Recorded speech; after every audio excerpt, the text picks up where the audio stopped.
Bonjour à toutes et à tous. Merci, cher Gabriel, de nous accueillir ici chez toi, dans la circonscription qui t'a élu, et puis bien sûr toutes mes félicitations pour tes nouvelles responsabilités dans l'équipe gouvernementale. Et on me dit que tu serais le plus jeune membre d'un gouvernement de la Ve République. Il y a donc une logique à ce que tu t'occupes des questions de jeunesse et auprès de Jean-Michel Blanquer. Et je connais, Gabriel, ton énergie pour relever les défis qui t'attendent, et en particulier la mise en place du service national universel. Merci à tous d'avoir répondu présent un samedi pour cette journée qui s'annonce, n'ayons pas peur des mots, disons-le, qui s'annonce idéologique, une journée où nous allons phosphorer ensemble sur la notion de progrès. J'y reviendrai, mais je souhaite d'abord chaleureusement remercier celles et ceux qui ont rendu cette journée possible, et c'est un signe d'ouverture de la République en marche, à commencer par nos deux partenaires, la Fondation Jean Jaurès et la Fondation pour l'innovation politique. Merci, cher Gilles Finkelstein, merci, cher Dominique Régnier, vous qui vous engagez dans vos institutions pour faire vivre le débat d'idées, et c'est très important, avec passion. Je souhaite bien évidemment remercier toutes les personnalités qui viennent, vous le verrez, d'horizons, de sensibilités diverses, qui ont accepté de nous faire partager aujourd'hui leur vision du progrès. Enfin, et c'est aussi comme ça que nous fonctionnons à la République en marche, un mot bien sûr pour tous les marcheurs, notamment pour les bénévoles qui se sont mobilisés ces 2 derniers jours, aujourd'hui, dans l'organisation de ce colloque. Ce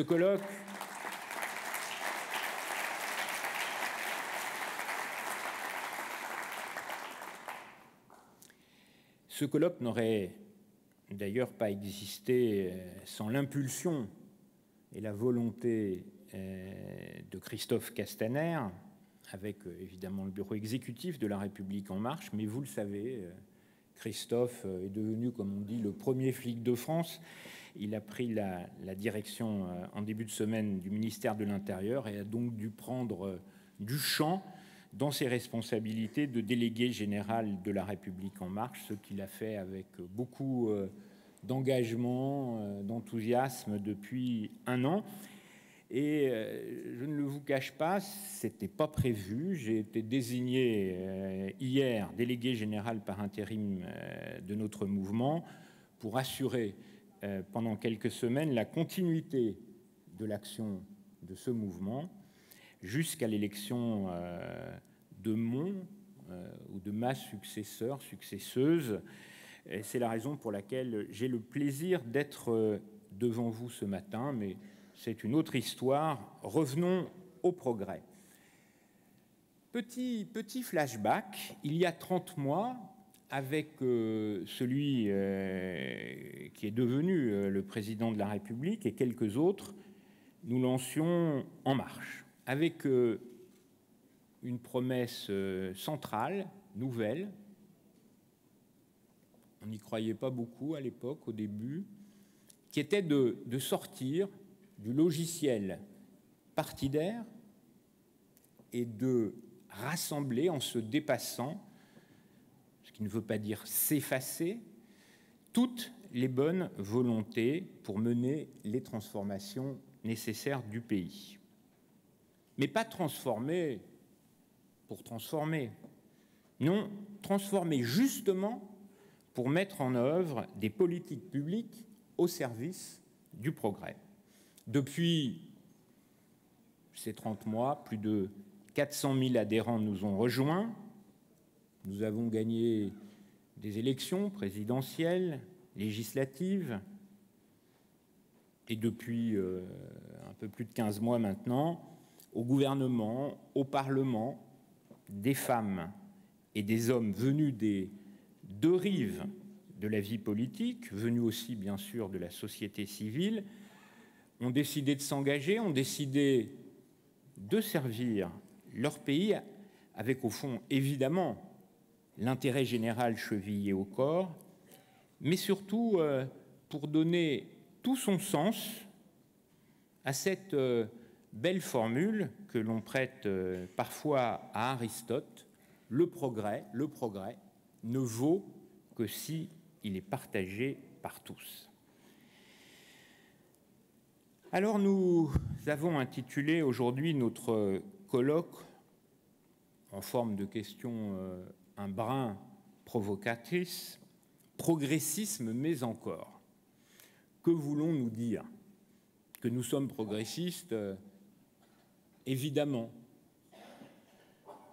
Mais qu'est-ce qu'être progressiste au XXIe siècle, avec les enjeux climatiques, avec les défis européens, la place de la France en Europe, dans le monde, le message qu'elle porte, le besoin chez nous de bâtir ce que le président a appelé un nouveau modèle social adapté au temps moderne, un nouvel État-providence. Bref, chers amis, clamer haut et fort son progressisme ne doit pas être uniquement une volonté incantatoire qui nous rassure, qui nous tient au chaud, qui nous cimente, mais nous devons absolument et urgemment nous interroger encore et toujours sur le progressisme, lui donner de la chair, du contenu, le rattacher au réel, en somme, pour La République en marche, donner une colonne vertébrale idéologique à notre mouvement, et c'est d'autant plus nécessaire que nous sommes en responsabilité. Aujourd'hui, évidemment, nous n'allons pas épuiser la question du progrès. C'est une première étape d'un travail de longue haleine qui se prolongera avec l'ensemble de nos adhérents et plus largement avec tous ceux qui, dans le pays, sont attachés à l'idée de progrès. Nous nous y engageons dans les prochains mois et ça sera une démarche dynamique tout au long de ce quinquennat. 2 mots maintenant sur l'organisation de la journée.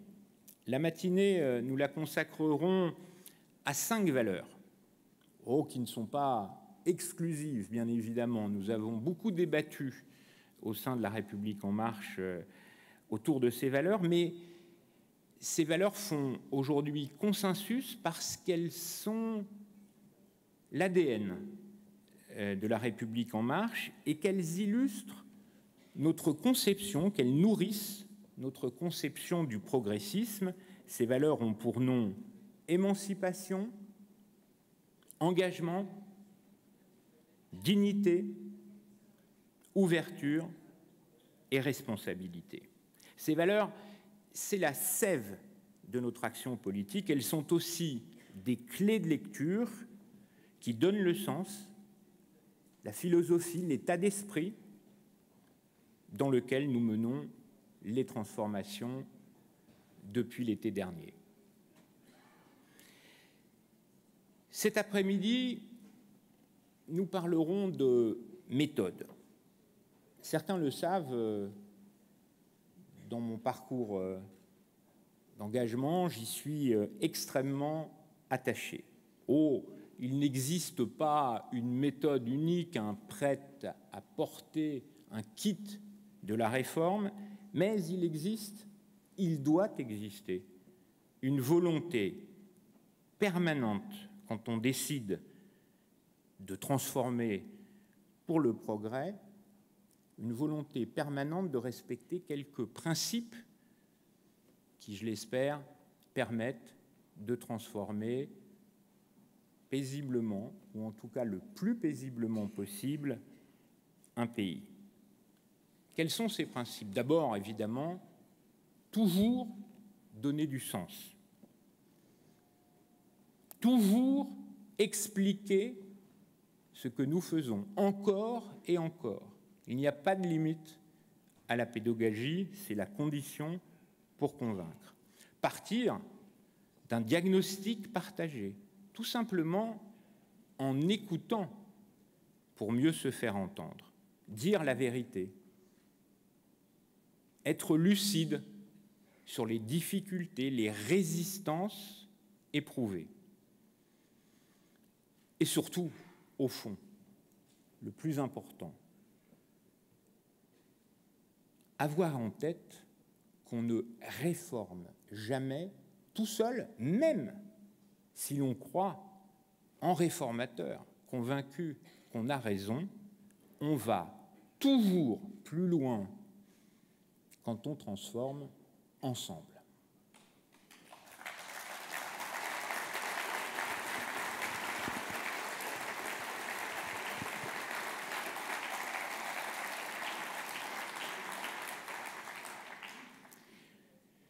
Enfin, chers amis, il aurait été impossible aujourd'hui de parler de progrès sans parler d'Europe. Vous le savez, à La République En Marche, nous aimons l'Europe. Nous aimons le combat pour l'Europe. C'est notre marqueur, c'est notre différence. Rappelez-vous ces images de meetings de campagne, elles sont rares. Pas les images, mais le fait qu'une organisation revendique avec force l'Europe, en même temps que le drapeau français. Nous aimons l'Europe, mais nous sommes lucides sur l'état de l'Europe aujourd'hui, et c'est pourquoi nous sommes déterminés à la refonder. À l'heure où les nationalistes, les démagogues reprennent des couleurs et font entendre une voix si dangereuse pour notre vieux continent, nous devons, notamment à l'occasion des élections européennes, et ces élections sont dans 8 mois, nous devons porter une alternative progressiste. J'ai même envie de dire, contre ces nationalistes, le progrès se caractérise d'abord par la démocratie, par ce que nous avons comme idée de la démocratie, et je crois que dans ce combat, il s'agit aussi, en défendant le progrès, de défendre les valeurs démocratiques. Ce sera tout l'objet de la table ronde avec les leaders européens qui ont accepté d'être là avec nous aujourd'hui.